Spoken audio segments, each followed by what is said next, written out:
Alhamdulillah wassalatu wassalamu ala Rasulillah wa ala alihi wa ashabihi wa man tabi'ahum bi ihsanin ila yaumil ba'd. Kalau nggak salah hari Selasa ini tanggal 2 Rabiul Awal, malam Rabu berarti malam 3 Rabiul Awal ya. Kita sudah masuk bulan pertama dari 5 bulan sebelum Ramadan. Mudah-mudahan kita semua masih bertemu dengan bulan Ramadan. Kemudian kita ingat pekan yang lalu kita membahas tentang istrinya Abdullah ibnu Mas'ud yang begitu semangat ingin bersedekah ya, subhanallah. Ternyata selama ini dia sudah dihitung sedekah. Masya Allah, luar biasa lah ya. Ada model orang yang demikian. Dia ingin melakukan kebaikan, ternyata selama ini dia sudah melakukan kebaikan. Luar biasa, Masya Allah. Harusnya kita juga begitu, Pak. Setiap kita melakukan kebaikan, jangan merasa sudah berbuat baik ya. Seperti ibu yang sabar memelihara anaknya, merawat anaknya, atau bapak yang sudah menafkahi keluarganya, jangan merasa kita sudah berbuat baik. Kenapa? Semua kebaikan yang kita lakukan itu atas pertolongan dari Allah Subhanahu wa ta'ala. Kita tidak bisa melakukan satu kebaikan pun kecuali atas kemudahan dari Allah Subhanahu wa ta'ala. Karena orang baik itu orang yang merasa sudah baik atau belum baik, Pak. Yang mana Pak orang yang baik? Belum baik ya. Begitu juga kita ngumpul di masjid, mendengarkan hadis Nabi, mendengarkan ayat-ayat, itu kita tidak merasa sudah menjadi orang yang bertakwa. Kita itu hanya berusaha menuju ke sana ya. Kita hanya meniru kebiasaan orang-orang saleh. Kata Nabi SAW, "Man tashabbaha biqaumin fahuwa minhum." Siapa yang menyerupai kebiasaan suatu kaum, maka dia termasuk kaum tersebut. Memang ini biasanya dibawain, siapa yang menyerupai kebiasaan Yahudi, Nasrani, dia termasuk.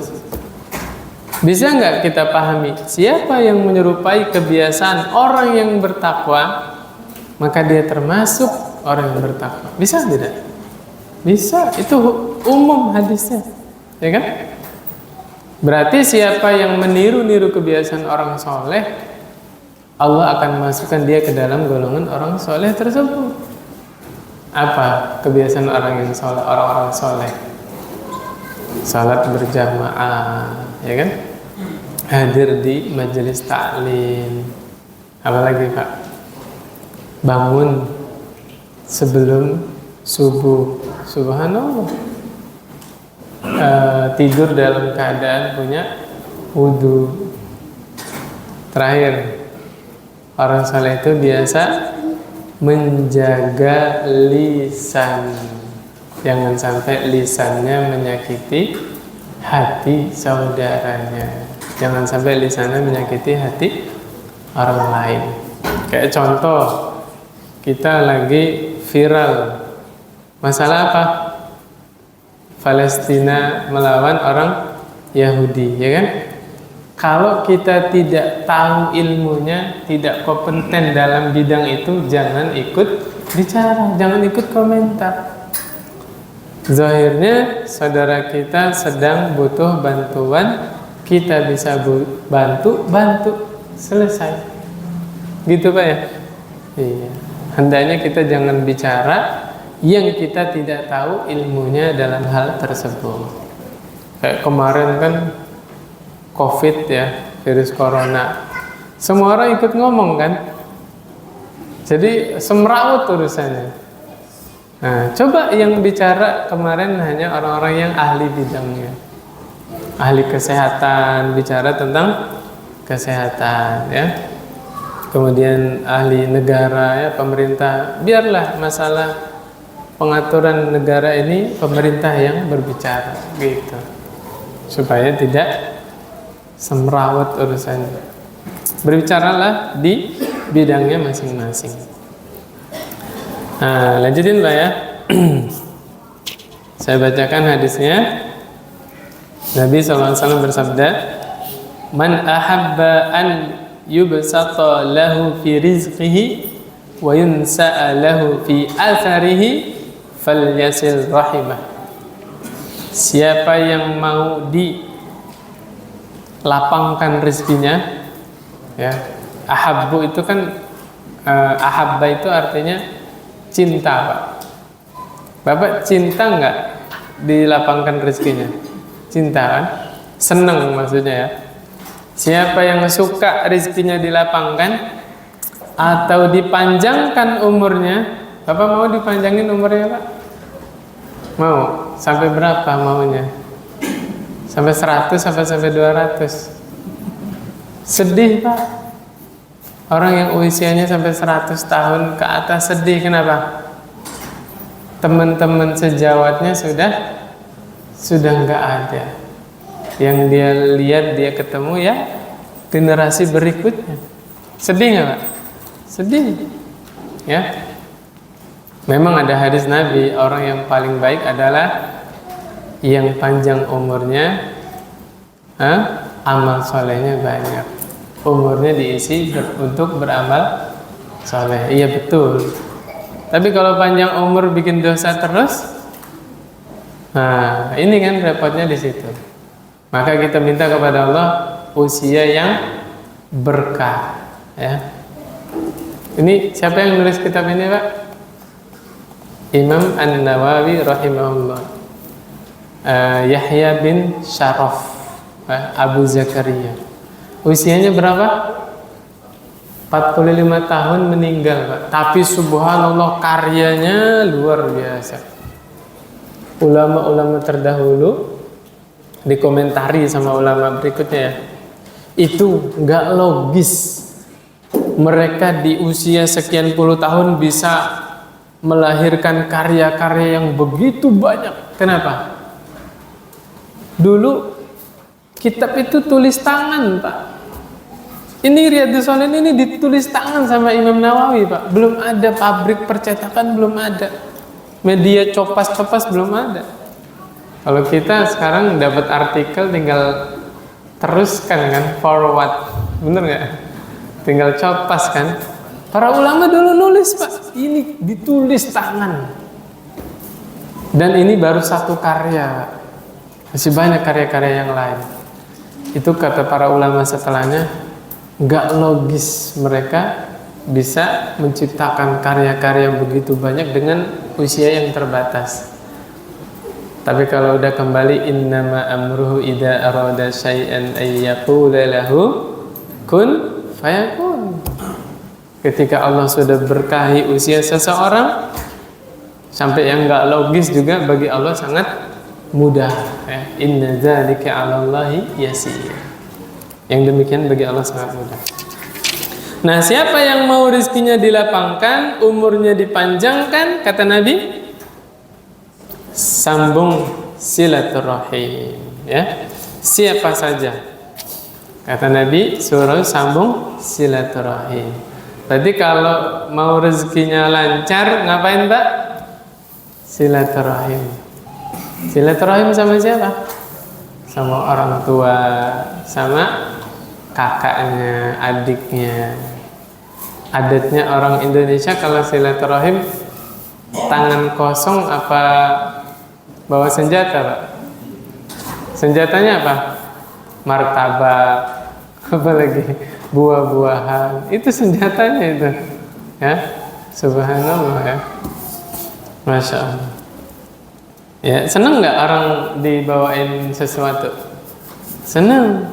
Ingat hadisnya yang lalu. Amalan yang paling Allah cintai apa? Ahabbul amal ilallah Hah? Engkau masukkan kegembiraan ke dalam hati saudaramu. Masya Allah. Kalau saudara muslim yang digembirakan, yang gak ada hubungan darah, itu sudah paling Allah cintai. Apalagi yang digembirakan ada hubungan darah. Apalagi yang digembirakan orang tuanya. Bagaimana gak dilapangkan rezekinya oleh Allah Subhanahu wa ta'ala. Hadis yang berikutnya ini tentang Abu Talha yang jual kebun, masih ingat? Mau diulang lagi? Nantilah kalau ada waktu ya, kita ulang. Karena saya niat malam ini akan menyelesaikan bab ini, sehingga pekan depan kita bahas bab berikutnya. Bab berikutnya tentang apa? Durhaka kepada orang tua, ya, dan memutus silaturahim, ya. Na'udzubillah min dzalik. Nanti kita bahas itu insyaallah. Hadis yang berikutnya, ada seorang laki-laki datang kepada Nabi sallallahu alaihi wasallam, yaitu sumpah setia janji. Ubayyi'uka 'alal hijrah wal jihad. Orang ini sumpah setia kepada Nabi sallallahu alaihi wasallam, dia ingin hijrah, dia ingin jihad. Apa kata orang tadi? Abtaghi al-ajra minallahi ta'ala. Nah, kata Nabi SAW, orang tadi, ya Rasulullah, saya pengen hijrah, saya pengen jihad. Yang saya harap hanyalah pahala di sisi Allah Subhanahu wa ta'ala. Nabi terima nggak? Nabi rekrut? Apa kata Nabi? Fahal min walidika ahadun hayyin? Salah seorang dari kedua orang tuamu masih hidup nggak? Bapak atau ibumu masih hidup nggak? Kata pemuda tadi, na'am, bal kilahuma. Bahkan dua-duanya masih hidup ya Rasulullah sallallahu alaihi wasallam. Apa kata Nabi? Fatabtaghi al-ajra minallahi ta'ala, ya. Na'am. Kata pemuda tadi, farji' ila walidika fa ahsin suhbatahuma. Kembali kepada kedua orang tuamu, perbaguslah. Apa ya, suhbatuma itu bahasanya persahabatan ya.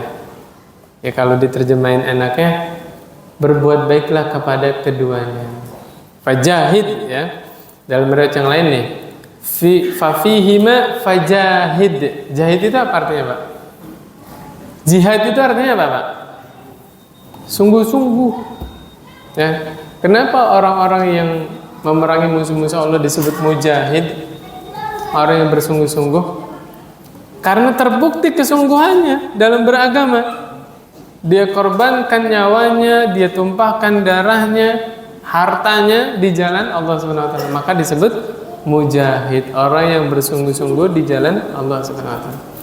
Nah, orang tadi izin kepada Rasul supaya dibolehkan jihad di jalan Allah, berperang, supaya dibolehkan hijrah. Tapi karena masih punya dua orang tua atau salah satunya, Nabi bilang apa? Fafihima fajahid. Kepada kedua orang tuamu hendaknya engkau bersungguh-sungguh. Bersungguh-sungguh apa?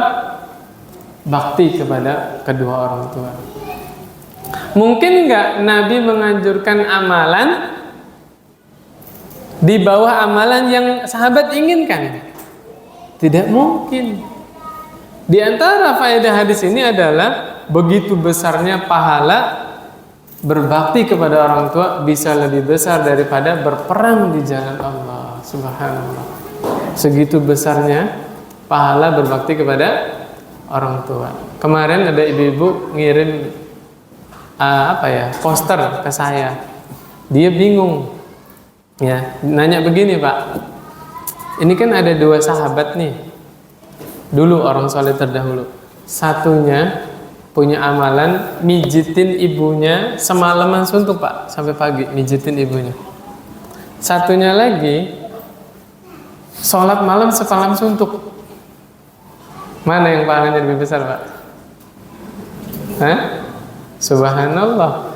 Orang yang mijitin ibunya, dia sebenarnya iri sama saudaranya. Karena saudaranya bisa sholat malam sembilan suntuk. Tapi orang yang menjitin ibunya bilang apa? tapi saya nggak mau pahala mijitin ibu saya ditukar dengan pahala sholat malammu. Subhanallah. Kenapa bisa begitu? Karena sholat malam hukumnya sunnah, bakti sama ibunya hukumnya wajib. Yang wajib sama yang sunnah besaran mana pahalanya? Yang wajib.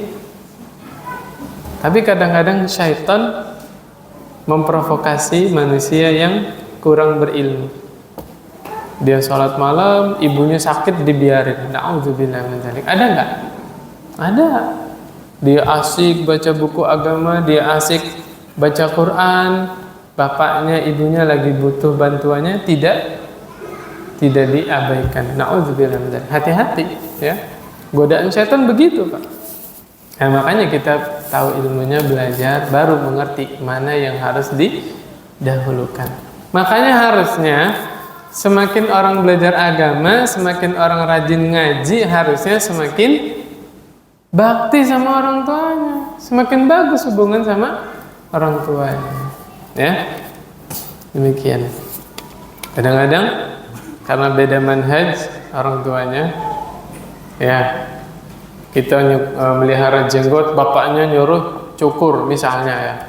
Akhirnya bapaknya dimusuhin. Keliru. Disitulah syaitan memprovokasi. Wah, bapakmu menentang sunnah. La haula wala quwata illa billah. Syaitan bilang begitu. Nah, kita yang sudah belajar sabar. Namanya juga belum tahu. Dulu Umar sebelum masuk Islam kayak gimana pakai Islam? Luar biasa kan, memusuhi Islam. Tapi ketika Allah beri hidayah, orang terdepan yang membela Islam. Nah, bisa jadi orang tua kita yang belum ngerti agama, kenapa kok perilakunya demikian? Ya karena belum tahu, ya kan? Banyak-banyak dimaklumi, ya, yang sabar. Kita juga dulu gitu kan? Ya nggak, Pak? Mungkin sebagian kita ada yang fobi terhadap orang yang pakai jubah, orang yang pakai cadar, ya nggak? Menurut kita radikal dan yang lain-lain. Dulu karena kita belum tahu. Pas sudah ngerti kan, oh ternyata yang benar demikian. Jadi harus banyak-banyak maklum.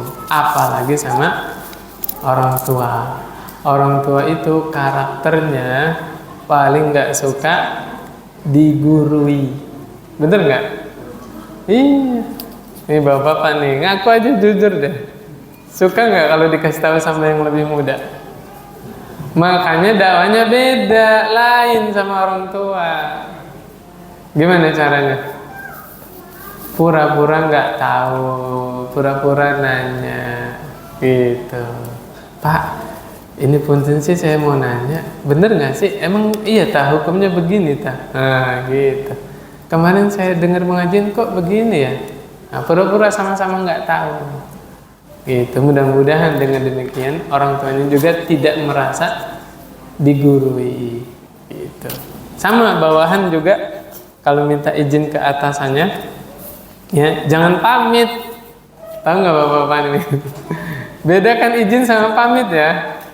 Kalau pamit tuh bapak udah di luar kota baru nelpon atasannya gitu, Pak saya izin, tapi udah pergi, itu namanya pamit. Marah, atasannya pasti marah. Tapi kalau bahasanya bertanya, minta pendapat, Pak saya hari ini ada acara ini begini, menurut bapak baiknya gimana ya? Nah kan seperti diajak dimintai saran kan? Nah itu merasa lebih dihargai. Sama anak juga kita minta izin kepada orang tua, ajak orang tuanya itu dalam kehidupan kita, gitu ya. Jangan pamit, tapi diskusi. Baiknya gimana ya, bagusnya gimana ya, gitu. Wallahu a'lam bishawab. Kemudian berikutnya kata Nabi SAW, laisal wasilu bil mukafi walakinnal wasila alladhi idza qata'at rahimuhu wasalaha.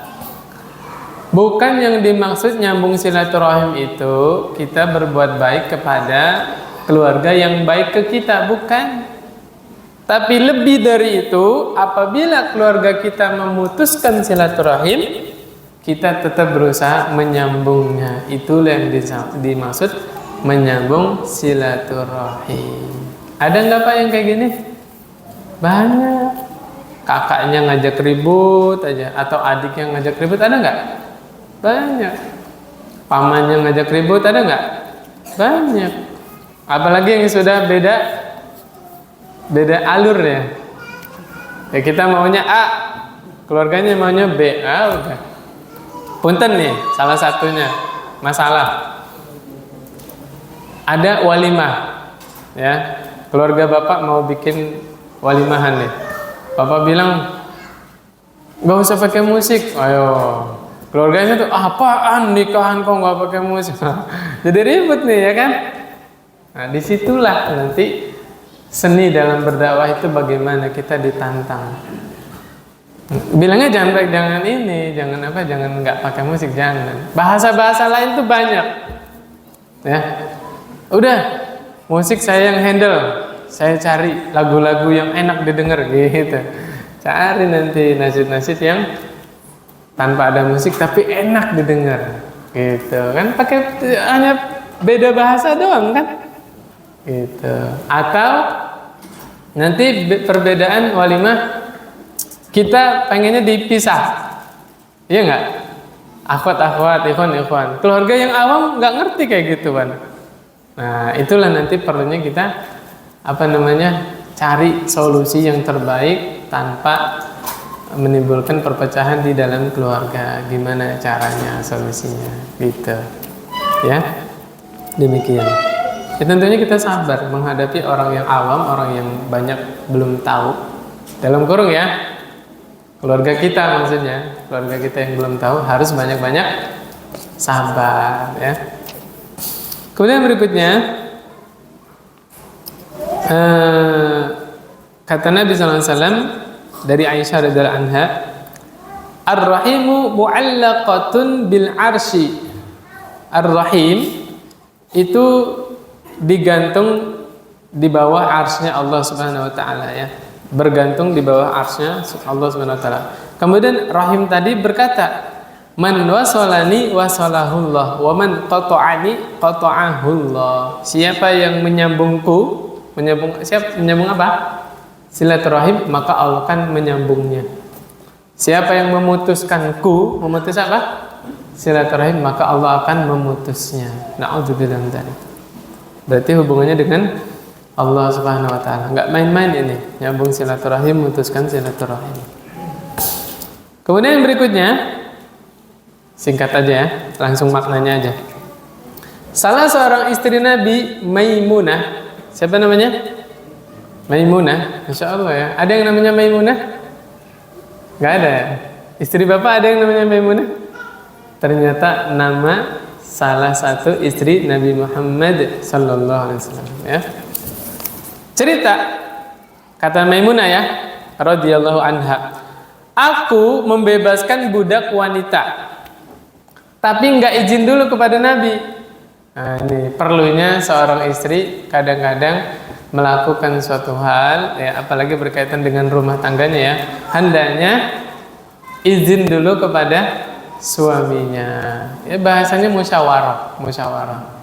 Misalnya istrinya menganggap barang di rumah tangga itu ada yang sudah tidak terpakai, sayang nganggur terus kan, ingin dikasihkan ke pemulung atau pengemis lewat gitu loh, ya. Atau seorang istri mau sedekah ke Gojek, ini nyebut merek lagi ya. Saya keceplosan. Ya mau sedekah lah ke orang lewat gitu kan.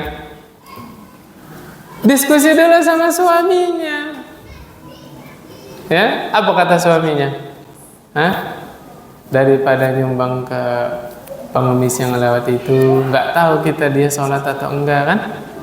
Nah, mendingan adikmu, kakakmu itu juga butuh disumbang. Kemarin udah lewat kan hadisnya?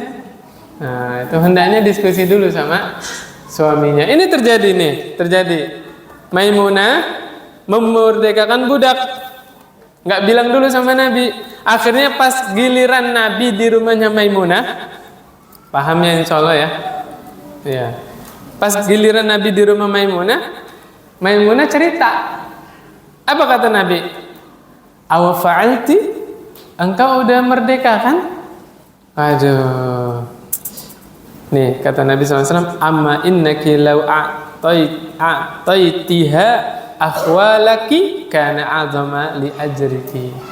Seandainya budak perempuan itu engkau berikan kepada bibimu, ini saya pahalanya akan lebih besar. Akhwal itu bibi dari jalur ibu. Kalau bibi dari jalur bapak apa? Ammatun ya. Kalau paman kan amun ya. Kalau bibi ammatun. Nah, ini maksudnya bibi dari jalur ibunya. Kenapa kok Nabi bilang begitu? Ini Nabi bukan menyesali takdir yang udah lewat, bukan ya, jangan salah. Kan ada di kitab Tauhid ya, udah lewat bahasanya ya. Nggak boleh bilang seandainya itu kan. Kalau kena musibah, jangan katakan laula seandainya. Coba aja saya nggak keluar, kayaknya saya nggak bakal kecelakaan. Itu kan ada yang gitu kan? Itu bukan bab itu. Ini Nabi sedang memberikan pengajaran supaya jangan terulang kepada orang berikutnya. Kenapa Nabi punya pendapat sendiri bahwa budaknya itu kalau dikasihkan kepada bibinya daripada mereka itu pahalanya akan lebih besar. Kenapa? Satu, kemungkinan bibinya tidak punya pembantu, tidak punya budak, ya kan? Bibinya ini butuh dibantu. Seandainya budak itu dikasih ke bibinya akan jadi jariyah. Pahalanya seberapa? Selama budak itu memberikan manfaat kepada bibinya, selama itu dia diberi pahala. Nah, ini faedahnya itu Pak ya. Jadi lebih bagusnya seorang istri ingin melakukan kebaikan pun tidak ada salahnya musyawarah dengan suaminya ya. Demikian. Kemudian berikutnya, ini hadis sudah dibacakan kemarin. Ingat kisahnya istrinya Abdullah bin Mas'ud? Nah, itu. Ini hadis itu. Kan saya lewat itu kemarin. Habis itu gemes mau cerita tentang Ibnu Mas'ud kan, langsung loncat ke situ. Berarti hadis berikutnya dari Abu Sufyan. Siapa Abu Sufyan? Bismillah. Alhamdulillah. Ada yang kenal Abu Sufyan siapa? Bapaknya Muawiyah bin Abi Sufyan. Muawiyah itu khalifah kelima ya, setelah Ali bin Abi Thalib. Ini subhanallah Pak, orang Arab itu salah satu kelebihannya jujur. Abu Sufyan ditanya sama Heraklius. Waktu itu Abu Sufyan sudah masuk Islam belum? Belum Pak, masih musyrik. Ditanya Heraklius ketika itu Abu Sufyan sedang dagang ke negeri Syam. Di negeri Syam kan ada kerajaan ya, dipimpin oleh Heraklius. Nah, ditanya, "Famaza ya'murukum bihi?" Ya, anna Herakil qala li Abi Sufyan ya. Itu panjang ininya apa namanya? Ceritanya itu panjang. Heraklius lagi nanya tentang orang yang mengaku bahwa dirinya nabi. Siapa yang dimaksud? Nabi Muhammad SAW. Ya, di bangsa Arab itu loh. Makanya Heraklius, kalau Bapak baca ceritanya ya, itu sebenarnya meyakini kebenaran Nabi Muhammad SAW. Tapi nggak nyampe masuk Islam gara-gara apa? Pengikutnya. Dia takut ditinggalkan oleh followersnya. Jadi Abu Sufyan itu waktu itu pura-pura masuk Islam, tiba-tiba pengikutnya, menterinya semuanya pergi meninggalkan Heraklius. Dipanggil lagi, dibilang saya hanya ngetes kalian, digurau ya. Qadarullah masyaallah terhalang dari hidayah gara-gara apa? Pengikutnya, gara-gara followers. Lain halnya dengan Raja Najasyi. Raja Najasyi di mana? Ethiopia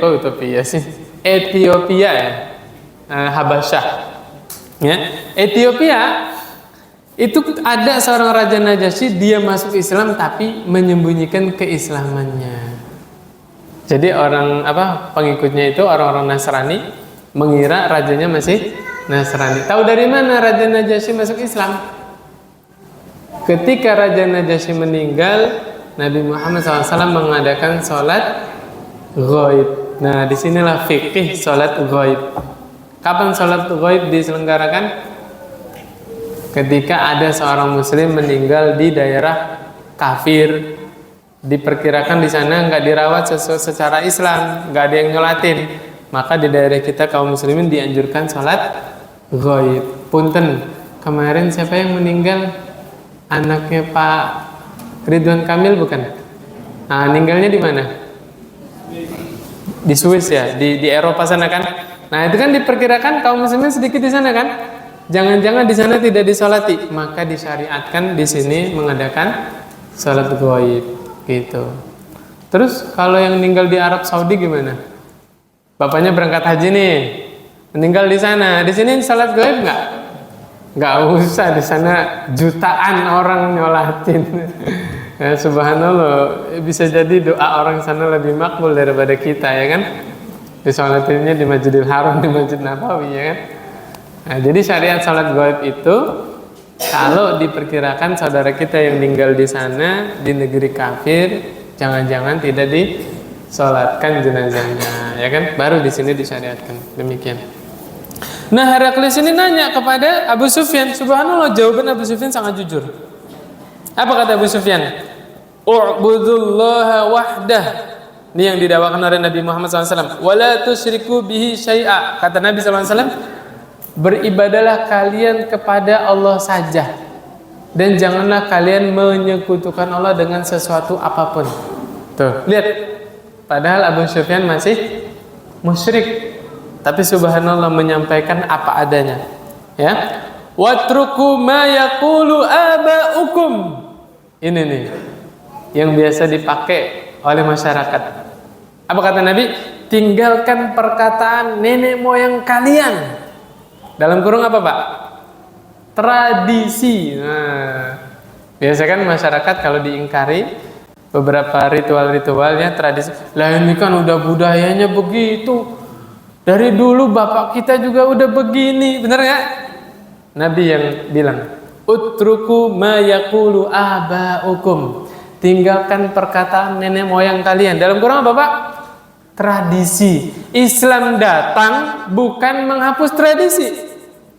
Tradisi yang tidak bertentangan dengan Islam justru diabadikan di dalam Islam. Contohnya apa? Tradisi apa? Menjamu tamu. Itu tradisi bukan? Tradisi, tapi dikukuhkan oleh Islam jadi berpahala. Gitu. Tapi tidak semua tradisi dibolehkan di dalam Islam. Kalau tradisi-tradisi yang bertentangan dengan Islam, ya sudah, konsekuensinya kita beragama Islam. Pada beberapa waktu kita akan disuruh milih. Ketika tradisi bertentangan dengan syariat Islam. Kemudian berikutnya kata Nabi Sallallahu Alaihi Wasallam, dibawakan oleh Sufyan ya, wa ya'muruna bis-shalah. Diperintahkan salat. Kata Abu Sufyan ya, kami diperintahkan oleh Nabi SAW untuk apa? Salat, Pak. Subhanallah. Wasidqi, apa nih artinya? Hah? Apa artinya? As-sidq. Di terjemahan itu apa, Pak? Berkata jujur atau bersedekah? Hah? Berkata jujur. Kemarin sudah dibahas. Tenang aja, Pak. Semua yang menimpa kaum muslimin itu adalah Allah sedang mengampuni dosa-dosa kita. Ya, termasuk kita lagi belajar, keganggu nggak, Bapak? Keganggu kan? Kalau Bapak sabar, Allah ampuni dosa-dosa kita. Ya, setiap apapun yang menimpa kita itu dalam rangka Allah sedang menghapuskan dosa-dosa kita. Ya. Pokoknya orang mukmin itu hidupnya paling bahagia, Pak. Dapat kebaikan dia bersyukur, dapat musibah dia bersabar ya, subhanallah.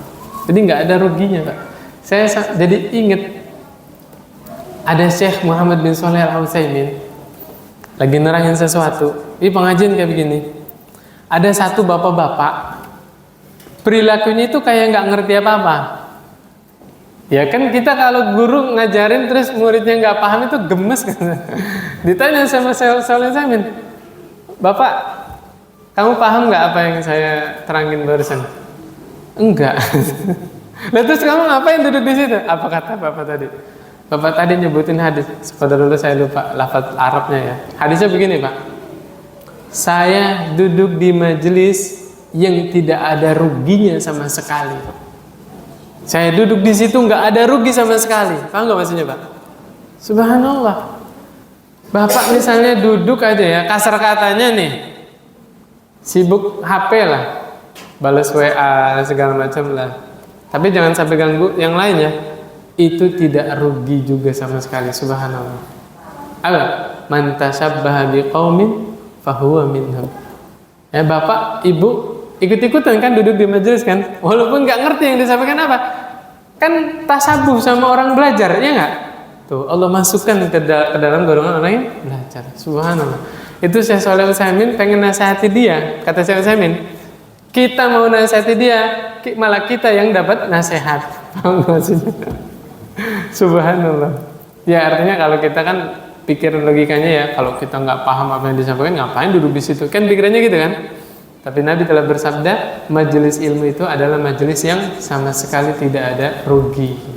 Orang duduk situ nggak ada mengalami kerugiannya. Subhanallah. Ya, kembali ke sini lagi Pak ya. Kemudian kata Abu Sufyan, wal afaf wassilah.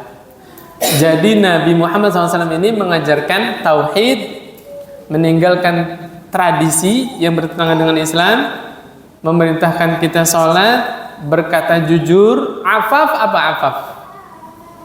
Ini bagus ini dikasih nama.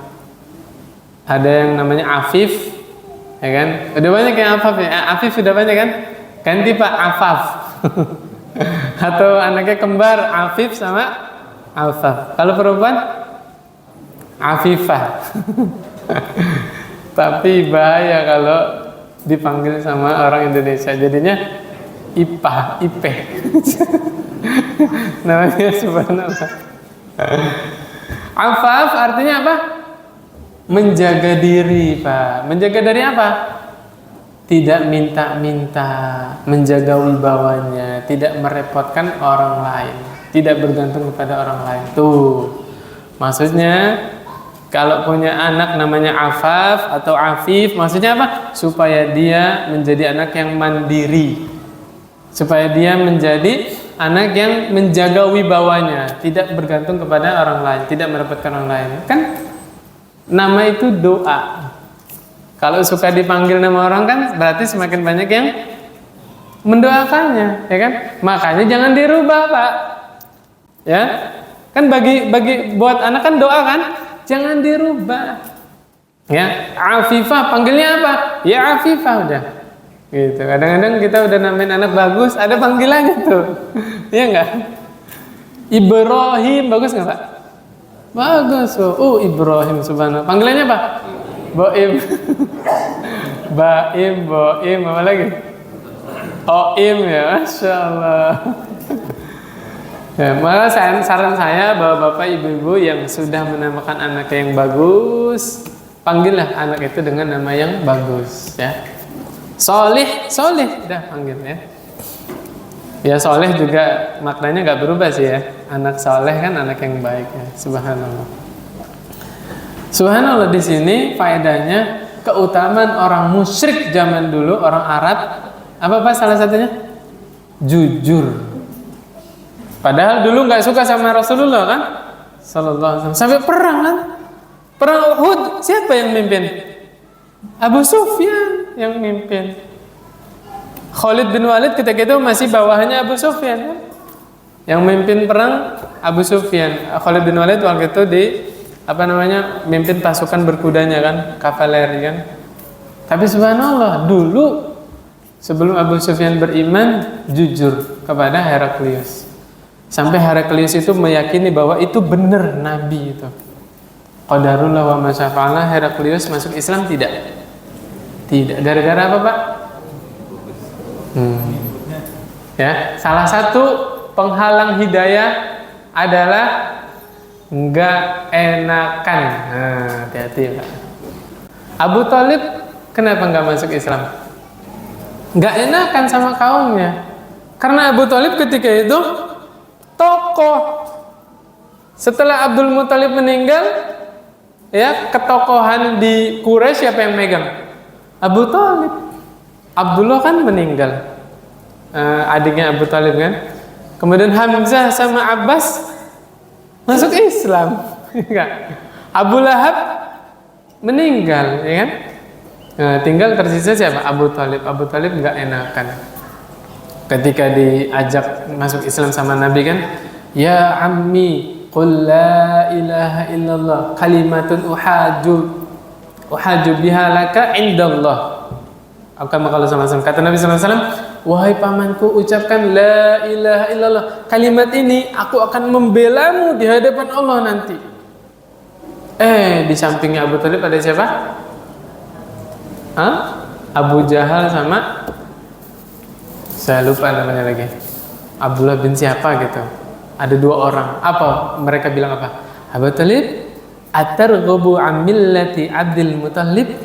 Wahai Abu Thalib, kamu benci sama agamanya Abdul Muthalib? Digituin, Pak, menjelang sakaratul maut. Akhirnya apa?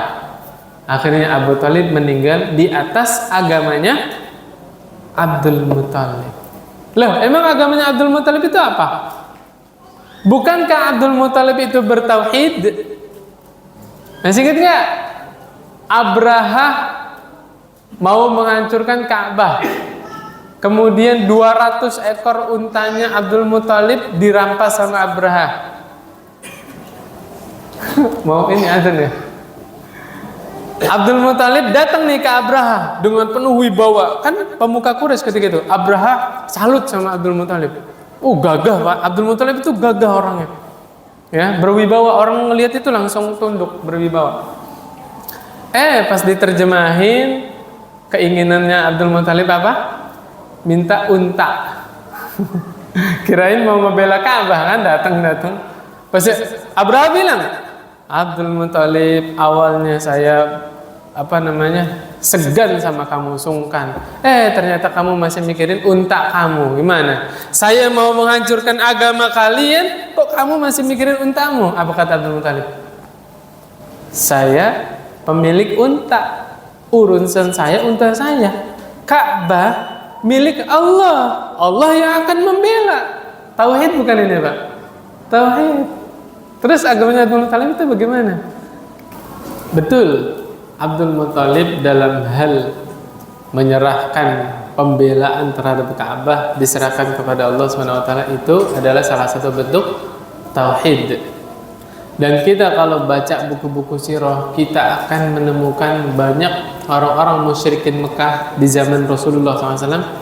Orang musyrik, Pak, dia bersumpah atas nama Allah, wa rabbil Ka'bah, demi Robnya Ka'bah, ya kan? Itu tauhid bukan, Pak? Tauhid, Pak. Bahkan orang musyrikin Mekah sebelum Nabi Muhammad SAW lahir, tuh jauh, Pak. Sebelum Nabi Muhammad SAW diutus menjadi seorang Rasul, penduduk Mekah itu sudah ngerti bulan-bulan haram. Penduduk Mekah itu mengagungkan bulan-bulan haram. Rajab, Zulqa'dah, Dzulhijjah, Muharram. Kemudian orang-orang Mekah juga mengagungkan Ka'bah, mengagungkan Masjidil Haram, dan mengagungkan kota Mekah itu sendiri. Tapi perilaku mereka yang demikian itu belum memasukkan mereka ke dalam Islam. Karena tauhid yang mereka yakini itu baru level tauhid rububiyah. Tauhid uluhiyahnya mereka belum merealisasikan tauhid uluhiyah. Nah, disinilah baru kita butuh penjelasan ulama. Kenapa ada ulama yang membedakan antara tauhid rububiyah dan tauhid uluhiyah? Kan orang yang nggak ngerti, nggak pernah ngaji, duduk bareng, Tauhid kok dibagi, tauhid ya satu, kok dibagi tiga gitu ya. Bahkan naudzubillah karena ketidaktahuan mereka disamakan sama trinitas. La haula wala quwata illa billah. Ya, ketahuan banget ininya, ketidaktahuannya ya. Terus apa bedanya tauhid rububiyah sama tauhid uluhiyah? Saya singkat aja Pak, biar mudah diingat. Tauhid rububiyah itu kita mentauhidkan Allah dalam seluruh perbuatan-perbuatan Allah. Kita meyakini hanya Allah yang mampu menghidupkan, hanya Allah yang mampu mematikan, hanya Allah yang mampu menurunkan hujan, hanya Allah yang mampu menahan hujan. Itu namanya rububiyah Pak. Kita meyakini hanya Allah yang mampu melakukan seluruh perbuatan tersebut. Ya, mentauhidkan Allah dalam seluruh perbuatan Allah. Kalau uluhiyah, ya tauhid uluhiyah adalah mentauhidkan Allah di dalam seluruh perbuatan hamba. Perbuatan hamba itu apa? Salat, zakat, puasa, seluruh ibadah.